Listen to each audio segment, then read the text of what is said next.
আমি doctor ATM Nurunnabi Shah, সহযোগী অধ্যাপক, কার্ডিওলজি, জাতীয় হৃদরোগ ইনস্টিটিউট ও হাসপাতাল, ঢাকা। বিশ্ব হাইপারটেনশন দিবস, সেটা হলো 17 মে, সারা বিশ্বে পালিত হয়। উচ্চ রক্তচাপ হার্ট ডিজিজের অন্যতম কারণ।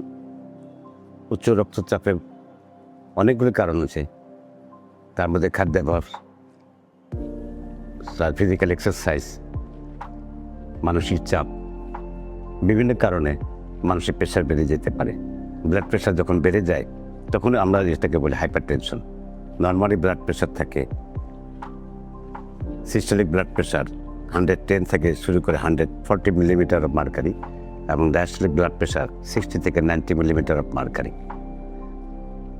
যখন প্রেশারটা বেড়ে যায় তখন সেটাকে হাইপারটেনশন বলা হয়, এবং এই হাইপারটেনশনের কারণে মানুষের হার্ট ডিজিজ, স্ট্রোক থেকে শুরু করে বিভিন্ন শারীরিক প্রবলেম তৈরি হয়। এই হাইপারটেনশনকে নিয়ন্ত্রণে রাখার জন্য নিয়মিত ব্লাড প্রেশার পরীক্ষা, খাদ্যাভ্যাস পরিবর্তন, নিয়মিত ফিজিক্যাল এক্সারসাইজ, সব কিছু সহ বিভিন্ন কিছু মেনটেন করে ব্লাড প্রেশার নিয়ন্ত্রণে রাখা যায়, যাতে ব্লাড প্রেশার নিয়ন্ত্রণে থাকলে মানুষের হার্ট ডিজিজ কমে যাবে, স্ট্রোকের সম্ভাবনা কমে যাবে।